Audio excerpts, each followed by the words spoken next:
धर्माधिकरण गोष्ठी को प्रयागराज हाईकोर्ट देइचंती एक सप्त चापुड़ा। आज्ञा हाँ आपन जानिथिबे किछि दिन तले छत्तीसगढ़ सरकार आउ एबे प्रयागराज हाईकोर्ट दुई जन जाक सेम कथा कहते जदि कौन हिंदू एससी एसटी समाज व्यक्ति ख्रिस्टियन बनी जाउची ताले सेमानुक एससी एसटी रो कौनसी भी बेनिफिट मिलिबो नाही।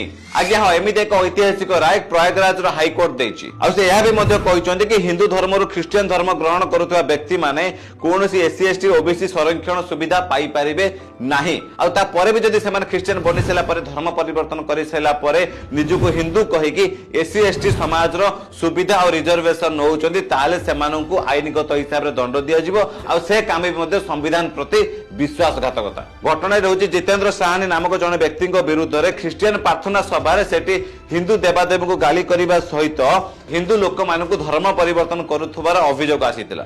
आ आपण जानिले आश्चर्य हेजिबे कि से व्यक्ति जनक कोर्ट रे निजुको हिंदू बोली कहिला आ देखिला बेलु एपट रे से रविवारिया जाय कि हाले हुला हुए आ लोक मानकु धर्मांतरीकरण करबा पई प्रोत्साहन दिए। आ ता सहित सेपट रे तो चावल अवस्था निए एपट रे आम निरीह आदिवासी भाई भौणी मानकर एससी एसटी रिजर्वेशन रो फायदा भी मध्य नुए। आ सेतिमे इलाहाबाद हाईकोर्ट ए घटनार सुनानी समय रे कहिसंदी कि एमिति आगामी देश रे चली परिबो नाही।